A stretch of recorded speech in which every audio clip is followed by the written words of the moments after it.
देखिए अगले अगले 6 महीने के भीतर केरल में चुनाव होने जा रहा है और इस बार बीजेपी का ट्रेंड भी थोड़ा सा चढ़ता हुआ नजर आ रहा है, लेकिन असली लड़ाई यूडीएफ वर्सेस एलडीएफ इसी तरीके से रही है। और केरल में जिसे कहते हैं ना रिवॉल्विंग डोर, एक पार्टी जाती है दूसरी पार्टी आती है। पहली बार उसको झटका लगा पिछले चुनाव में जब लेफ्ट ने अपनी सत्ता को कामयाब बनाया और एक बार फिर लेफ्ट पार्टीज यानी एलडीएफ सत्ता में वापस लौट कर आए थे। लेकिन इस बार अब नगर निगम चुनाव के बाद, लोकल बॉडीज के चुनाव के बाद एक बार फिर कांग्रेस को लग रहा है कि कहीं ना कहीं इस बार उनको मौका मिल सकता है। लेकिन क्या भारतीय जनता पार्टी या एनडीए उनके इस जो उनकी उम्मीद है उसमें करोड़ा बनकर सामने आ सकती है? क्या इस पर भी बात होना जरूरी है। 20 जनवरी को केरल में करीब 1419 लोगों के बीच में एक सर्वे किया गया था और इस सर्वे में जो सवाल पूछे गए उनमें कुछ सवाल के जवाब मैं आपके सामने रखना चाहता हूं। पहला सवाल यह था, एलडीएफ सरकार का प्रदर्शन कैसा रहा है? तो 51.9% लोग यानी मेजॉरिटी लोग ये कहते हैं कि खराब प्रदर्शन रहा है, यानी एंटी इनकम्बेंसी केरल के भीतर इस वक्त क्या चल रही है ये आप समझ सकते हैं। अच्छा प्रदर्शन रहा 34.5% लोग ये कहते हैं। ये लेफ्ट पार्टीज का, वामपंथी दलों का आखिरी किला है जो हो सकता है कि ढह जाए अगर इसी तरीके से लोगों का यह आएगा तो। दूसरा सवाल था, विधानसभा चुनाव में किसे वोट देंगे? यूडीएफ को 32.7%, एलडीएफ को 29.3%, एनडीए को 19.8% और पता नहीं 15.3%, यानी फ्लोटिंग वोट्स अभी भी करीब करीब 15% वहां पर नजर आ रहे हैं। तीसरा सवाल यह पूछा गया था, किस मुद्दे पर आप वोट डालेंगे? विकास के मुद्दे पर 21.3%, एलडीएफ के काम के मुद्दे पर 21.3%, प्रधानमंत्री का चेहरा 13.6%, केरल के भीतर भी प्रधानमंत्री के चेहरे पर 13.6% लोग वोट डालने के लिए तैयार है। चौथा सवाल, बीजेपी के विस्तार में क्या बाधक है केरल के भीतर? क्यों नहीं उनका विस्तार नहीं हो पा रहा है? कम समझ केरल की भारतीय जनता पार्टी को 23.3%। जैसे जैसे आप लिंग्विस्टिक राज्यों में जाएंगे, दक्षिण भारत में जाएंगे, यह सवाल काफी उठाया जाता है, पता नहीं क्यों नहीं कर पा रहे। 19.5%। हिंदू वोट पर सीपीएम की पकड़, क्योंकि कम्युनिस्ट पार्टी भी बार बार कांग्रेस पर तुष्टीकरण का ही आरोप लगाती है। 19.2% लोग यहां पर यह कहते हैं। अमिताभ तिवारी, आखिरी सवाल बड़ा दिलचस्प मुझे नजर आया कि जिस वोट बैंक पर दरअसल भारतीय जनता पार्टी आगे बढ़ना चाहती है उसी पर लेफ्ट का कब्जा। बंगाल में भी हमने वही देखा, जैसे जैसे लेफ्ट डेसिमेट होता गया, खत्म होता गया, भारतीय जनता पार्टी वहां पर आगे बढ़ती गई। क्या यही स्ट्रेटेजी केरल के भीतर भी नजर आएगी? हाँ, एसेंशियली अगर हर 5 साल में जिस राज्य में सरकार बदलती है तो वहां पर अगर 10 साल से सरकार है तो एंटी इनकम्बेंसी काफी ज्यादा है। तो इसीलिए हम देख रहे हैं कि 52% एंटी इनकम्बेंसी और लगभग 34% लोग सेटिस्फाइड हैं। लेकिन जब वहां पर CPM is considered and the Hindu party, तभी वो तुष्टीकरण का आरोप, तभी उनका आरएसएस के साथ काफी वहां पर टसल रहता है। और बीजेपी जिस तरह से बढ़ रही है उसका नुकसान जो है वो लार्जली एलडीएफ को होता हुआ दिख रहा है। और जब हम बीजेपी की कमजोरियों के बारे में बात करते हैं तो क्लियरली दिखता है कि क्योंकि सीपीएम हिंदू पार्टी है, वहां पर माइनॉरिटी पॉपुलेशन ज्यादा है और हिस्ट्री, कल्चर, हेरिटेज जो है केरला की, उसको बीजेपी नहीं समझ पा रही है। आई थिंक ये 3 जो है वो सबसे बड़े कारण नजर आ रहे हैं। तो ये जो चुनाव है 2026 का, ये केरल के इतिहास के लिए बहुत इंपॉर्टेंट है, क्योंकि जैसा आपने कहा कि अगर लेफ्ट हार जाती है, मान लेते हैं अभी भी 50-50 प्रोबेबिलिटी मानते हैं किसी भी चुनाव में, तो there will be no left in the country, sort of, correct.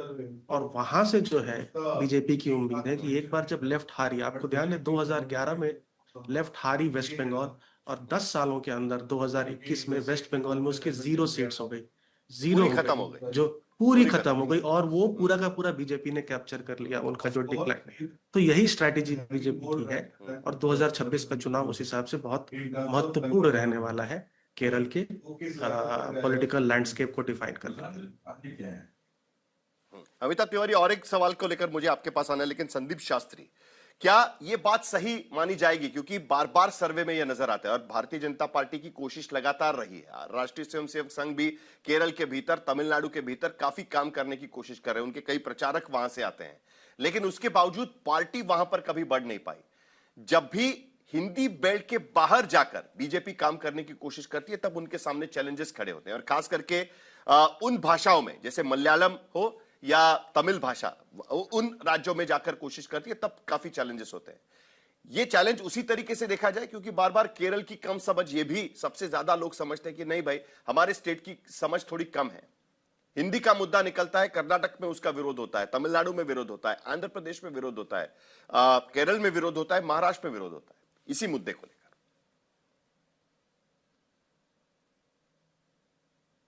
साहिल भाई, ये प्रश्न मुझसे था। जी जी संदीप जी, आपसे प्रश्न है जी। धन्यवाद सर। मुझे आपने कार्यक्रम में शामिल किया, दर्शक के रूप में अभी तक था और बहुत आनंद लिया मैंने जिस तरह से अभी तक डिबेट हुआ है। भाषा का विषय दक्षिण भारत में एक विषय है, पर उतना इम्पोर्टेंट, उतना एक प्रमुख विषय मैं मानूंगा नहीं। और क्योंकि हम केरला की बात कर रहे हैं, केरला में भाषा उतना एक बड़ा मुद्दा नहीं है, हिंदी भाषा का प्रश्न उतना बड़ा मुद्दा नहीं है। केरला में अलग विषय है। जैसे आपने कहा, ये तीसरी विकल्प के रूप में बीजेपी जो उभरने की एक कोशिश कर रही है, इस कोशिश को हम एक हिस्टोरिकल पर्सपेक्टिव में देखना चाहिए, जहां यूडीएफ एलडीएफ का टाइट फाइट था। आपने रिवॉल्विंग डोर पॉलिसी का भी जिक्र किया, और यहाँ पे अभी 10 साल हो रहे हैं कि एलडीएफ की सरकार राज्य में रही है। पिछले साल रिवॉल्विंग डोर्स पॉलिसी वर्क नहीं हुई। सो एलडीएफ के विरुद्ध, ये अमिताभ जी का सर्वे में भी दिखता है कि एलडीएफ के विरुद्ध बहुत ही स्ट्रॉन्ग सेंटिमेंट है। सो इस संदर्भ में जो कांग्रेस सोचती है कि हमारी एक मौका अभी हमें मिल रहा है, आप प्रधानमंत्री का स्पीच देखेंगे तो वहां आपको साफ नजर आएगा कि अटैक पूरी कांग्रेस पे रही है, क्योंकि लेफ्ट फ्रंट के विरुद्ध तो पॉपुलर सेंटिमेंट थोड़ा आज नहीं है। और कांग्रेस सोचती है और यूडीएफ सोचती है कि हम उसका लाभ उठाएंगे। इसलिए आप देखेंगे बीजेपी का निशाना ज्यादा कांग्रेस पे है और कम लेफ्ट पे है। तो लेफ्ट पे ऑलरेडी थोड़ी सपोर्ट कम हुई है। सो उसी कारण से आप देखते हैं कि ये दो तरफा हमला हो सकता है, पर ये दो तरफा हमला में भी कांग्रेस और यूडीएफ की तरफ वो हमला थोड़ा ज्यादा है। साहिल भाई, और एक छोटी बात, इस सर्वे में दिखाया गया है कि महंगाई, भ्रष्टाचार और बेरोजगारी 3 मुख्य विषय है।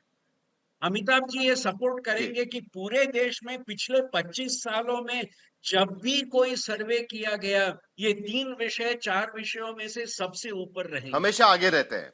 बिहार के भीतर भी यही विषय ऊपर थे। साहिल भाई, प्रश्न ये है कि इन 3 मुद्दों पर लोग कौन सी विकल्प को सपोर्ट करेंगे, कौन सा विकल्प उनको लगता है कि इन 3 समस्याओं का परिहार ढूंढ सकेगा, और इन 3 समस्याओं में सबसे ऊंचा, सबसे इंपॉर्टेंट समस्या कौन सी है।